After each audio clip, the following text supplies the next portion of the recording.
নমস্কার বন্ধু, আমার চ্যানেলে সকলকে জানাচ্ছি স্বাগতম। আজকের ব্লগটা আরম্ভ করছি এখান থেকেই। কাজ কিছু দেখানো নেই, সমস্ত কাজ কমপ্লিট।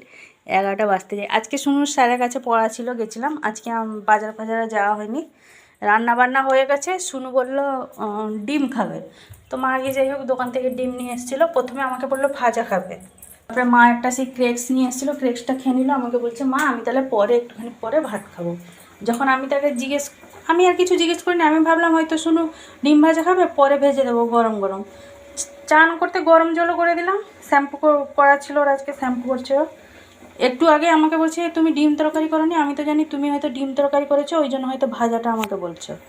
হ্যাঁ, আবার এই যে সব বাসন মাজামুজি করে রেখে আবার এই যে রান্না হচ্ছে ডিম আলুর তরকারি। শুনু এখন চান করছে। কালকে স্যারের কাছে তোমার অ্যানুয়াল ফাংশন আছে, শুনু সব কিছুতেই ভাগ নিয়েছে। তো স্যার নিজে থেকে একটা স্টলে ওকে বসাবেন। স্টলে মানে হচ্ছে ওই ম্যাথের বলছিলাম না, যে দু অঙ্কের যে কোনো সংখ্যা ওকে গুণ করতে দিলে ওর সঙ্গে সঙ্গে কিছু 5 সেকেন্ডের মধ্যে উত্তরটা দিয়ে দেবে। খাতা পেন নিয়ে বসবে। আবার একটা নাচেও দিয়েছে, আঁকাতেও দিয়েছে। ওইগুলো সব এখন প্র্যাকটিস চলছে। তো 21 তারিখ শুনুন খাতা দেখানো হবে সোমবারে। যাই হোক, কালকে আবার অ্যানুয়াল ফাংশন। কালকে একটুখানি কিছু টিফিন করে নিয়ে যাব। টিফিন দেবে ওখানে, হয়তো সন্ধ্যাবেলা দেবে। এবার তার মধ্যে হয়তো তাকে তো খিদে পেয়ে যাবে, অনেক কিছুতে ভাগ নিয়েছে। এবার সব কিছু পরপর আছে। আর এমএসসি যে স্কলারশিপটা দিয়েছিল, যেটা ম্যাথের পরীক্ষা, ওটাও তো সেই ইয়েতে মানে রেজাল্টটা কালকেই দেবে স্যার। যাই হোক, যারা হয়তো ভালো র্যাঙ্ক করেছেন তাদেরকে হয়তো পুরস্কৃত করা হবে, ওটারও ব্যবস্থা আছে। কালকে সব কিছু হবে আর কি। ডিম আলুটা দিয়ে সেদ্ধ হোক, আমি একটুখানি মশলাটা বেটে নিই। হাসি পেয়েছে, শুনে কি রাগ হয়ে গেছে। তখন থেকে বলে এতক্ষণে আমার তরকারিটা হয়ে যেত। বাসন মাজামুজি করে নিয়ে এলাম। এক বালতি কাপড় ছিল জানেন, এই মাত্র সব কাপড়টা কিছু ছাদে শুকনো করে দিয়ে এলাম। আমি বলছি যাই হোক, আজকে সব কিছু কাজ কমপ্লিট হয়ে গেছে, তারপরে ভিডিওটা আরম্ভ করছি। আপাতত এখন আর কোনো কিছু দেখানোর মতন নেই। সব দিন তো আপনাদেরকে কাজগুলি দেখাচ্ছি, আজকে শুধু বকবকি করবো ভিডিওতে। কি রান্না হয়েছে আজকে একবার দেখিয়ে দিই।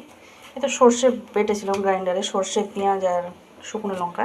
এদিকে যে চুনো মাছটা আজকে বেগুন দিয়ে এভাবে ঝাল করেছি, টমেটো, কাঁচা লঙ্কা, বেগুন দিয়ে এভাবে ঝাল করেছি। ঠিক আছে, এই যে করলা আলুর চচ্চড়ি করেছি। এদিকে এই যে আলু পেঁপে দিয়ে মুগের ডাল হয়েছে। একটুখানি কাশ্মীরি লঙ্কা গুঁড়ো দিয়ে দেওয়া হয়েছে, যাতে মানে লাল লাল দেখা যায় তরকারিটা আর কি। আর এই যে ডিম আলুর তরকারি হচ্ছে, এইগুলোই আর কি। এবার চলুন, যেহেতু অল্প পরিমাণে মশলাটা, ওই জন্য শিলেতেই বেটে নেবো, এখানে আর বাটবো না। এখন বাজে 11টা 15। ডিম আলু সেদ্ধ হয়ে গেছে, সব ছাড়িয়ে নিয়েছি। এই যে শিলেতে একটুখানি বেটে নিলাম, আদা রসুন পেঁয়াজ একসাথে। এদিকে এই যে টমেটো কুচি আর পেঁয়াজ কুচিটা একটা এই যে ঠোঙ্গার উপরে রেখেছি তাড়াহুড়োতে। আর কী করবো, শোনো ওদিকে চান হয়ে গেছে, ও এখন বাইরেটা বসে আছে। আমাকে বলছে মা ভাত হয়ে গেছে। যে ভাত তো হয়ে গেছে, তুই যদি তখন থেকে আমাকে বলতিস যে মা আমি ডিম আলুর তরকারি আমাকে ঝোল করে দাও, আমি খাবো, তাহলে এতক্ষণে তো আমার রান্না হয়ে যেত।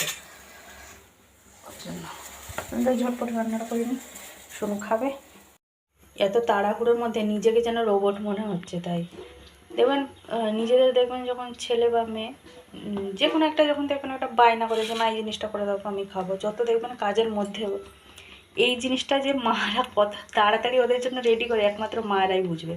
ওই জন্য আমাকে যেন আজকে মনে হচ্ছে যেন আমি রোবট, সেই জন্য বললাম। চলুন তাহলে তরকারিটা রান্না করে নিই। এই যে ডিম আলুর তরকারি হচ্ছে, মশলা কষিয়ে নিই, আলুটা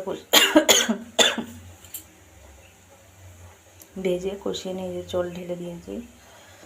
এই যে আমার প্রত্যেকবার এইভাবে ডিম সেদ্ধ করার সময় যে কোনো একটা ডিম ভাঙবে, কী করে ভেঙে যায় বুঝতে পারি না। এই যে একটু মাঝখান থেকে একটু কেটে দিয়েছি যাতে মশলাগুলো ঢুকতে পারে। শোনো ওদিকে বাইরে বসে ওয়েট করছে, ডিমের ঝোল হলে তারপরে ভাত খাবে। 11টা 28 বাজে, জানি না কখন কমপ্লিট হবে আর সোনুকে দুটো ভাত খাওয়াতে পারবো। এটি ভাত, এই যে ডিম আলুর ঝোল। 11টা 32 বাজে, আমাকেও কেমন কেমন লেগে যাচ্ছে। সোনু যেহেতু খুব তাড়াতাড়ি খায় না, ওই জন্য ওরও দেরি হয়ে যাচ্ছে, আমারও মনটা কেমন কেমন হচ্ছে। মেয়েটা এতক্ষণে আমার খেয়ে নেয়। চলুন তাহলে ওকে আবার ভাত দিয়ে দিই। গরম ভাতের মধ্যে লবণ দিয়ে দিচ্ছি, একটুখানি লেবু দিয়ে দিচ্ছি ভাতের উপরে, ও খেয়ে নেবে আরামসে। 12টা 10 বাজে, আমিও দুটো ভাত খেয়ে নিলাম, সোনুকে ভাত খাইয়ে দিলাম। মা জিজ্ঞেস করলাম, মা বললো না আমি এখন খাবো না। মা যেহেতু মুড়ি খেয়েছিল, আমি সকালে মুড়ি খাইনি, আমি ওই একটা ওই বাপুজি কেক ছিল, ওটাই খেয়েছিলাম। তো আমি খিদে পেয়ে গেছিলো, সেই কারণে আমি খেয়ে নিলাম। মা তখন মুড়ি খাচ্ছিলো, তখন আমাকে বলেছিল আমি যে থাক, আমি আর এখন মুড়ি খাবো না, আমি দুটো ভাত খেয়ে নেবো। এদিকে খাওয়া দাওয়া করে এই যে বাসনগুলো সব মেজে নিয়ে চলে এলাম। এখন যাবো ঘরটা একটুখানি গুছাবো। এলাম এই আমার ঘরের অবস্থা দেখুন, এদিক ওদিক সব ছড়িয়ে ছিটিয়ে জিনিসগুলো আছে। আর শুনু তো আছে এই সোফা উপরে রাখার একদম এক্সপার্ট পুরো, যাকে বলা হয়। ড্রায়ারে চুল শুকনো করছিল, চার্জারটাকে এইভাবে ফেলে রেখে দিয়েছে। বেজে গেছে দুপুরে 2:40 মতন। আমাদের খাওয়া দাওয়া সমস্ত কিছু কমপ্লিট। আমি তো বলছিলাম আগেই ভাত খেয়ে নিয়েছিলাম। কাকা এলো, খেয়ে চলে গেছে। মারও খাওয়া হয়ে গেছে। মা এখন যে লাখ টাকার লক্ষ্মী লাভ দেখছে। শুনে এখন বসে বসে পাঁপড় ভাজা খাচ্ছে। মা সেদিনকে সেই নলিগুলো এনে, মানে সেই পাঁপড়গুলো এনে দিয়েছিল, নলিগুলো 2 প্যাকেট, তার মধ্যে 1 প্যাকেট আমি খেয়ে নিয়েছিলাম, আর 1 প্যাকেট ছিল, শুনে এখন খাচ্ছে। এদিকে তাই যে লজেন্সগুলো করে নিলাম, মা আর আমি দুজনে মিলে। লজেন্স পরে সব কমপ্লিট। এখন একটুখানি রেস্ট নেব, ঘুম তো এখন হবে না, এমনি শুয়ে থাকবো, একটুখানি ফোন দেখবো আর কি।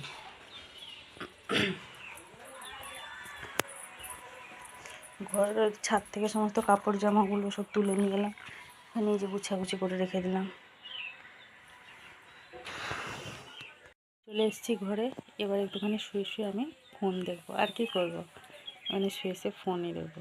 যদি বাই চান্স ঘুম যদি ধরে যায় তো এমনি ভালো, ওখন ঘুম পাবে না আমি জানি। যখন সেই শুনু স্কুল খুলবে, এবার থেকে তো শুনু আমার 7-এ যাবে, জানুয়ারি মাস থেকে স্টার্ট হবে স্কুল, তখন তো শুনু আর এত তাড়াতাড়ি আসবে না। এবার থেকেই শুনু 7 থেকেই ওদের 4:20-তে ছুটি, মানে মিনিমাম ওই 4:30 মতন করে ছুটি হবে আর কি। তাহলে শীতের দিনটা ভাবুন, বাড়ি আস্তে আস্তে পুরো অন্ধকার। শুনু আমার দেখতে দেখতে 7-এ উঠে যাবে। বেজে গেছে বিকালের 5টা। শুনু বলছিল ভাত খাবে, ওকে ঠান্ডা ভাতটা আর দিইনি। মাও বারণ করলো ওকে ভাত দিতে, ওই জন্য গরম গরম ওর জন্য রুটি করে দিয়েছিলাম। ও রুটি আর ডিম তরকারি দিয়ে খেলো। 2টো রুটি খেয়েছে, 2টো ডিম দিয়ে। বলছি একটা ডিম দিলে আমি 2টো রুটি খাবো না, আমাকে 2টো ডিম দাও। যাই হোক, খাওয়া হয়ে গেছে ওর। এখন এই যে কার্টুন দেখছে, টিন টাইটেন্স গো। এদিকে মা এই যে মুড়ি ভাজাতে দিয়েছিল, তো ওরা নিয়ে এসছে, মানে আমার পাশের বাড়ি একটা দেওর সম্পর্কে হয়, আর একটা ওই ভাসুরের ছেলে, এরা দুজন গেছিলো। তো যাই হোক, ওরা সাইকেলে করে গেছিলো, এনে দিয়েছে। এই যে এই 2টো কৌটোতে ভর্তি হয়েছে। আর ওই যে একদম ছোটোটাতে, ওই দিকে পাশটা একদম অল্পটা, ওটা হচ্ছে এমনি কেনা মুড়ি। আর এই দিকটা যে এগুলো হচ্ছে ভাজা মুড়ি। এই 2টো কৌটো আর ওই যে এই কৌটোটা। তো সন্ধ্যের আগে সমস্ত কাজকর্ম কমপ্লিট, ঘর দোর ঝাঁট দেওয়া হয়ে গেছে, আর রুটি ফুটিও সব হয়ে গেছে, শুধু সন্ধ্যে দেবো আর কি। দাঁড়ান, এই যে আমার দেওরকে দেখাচ্ছে।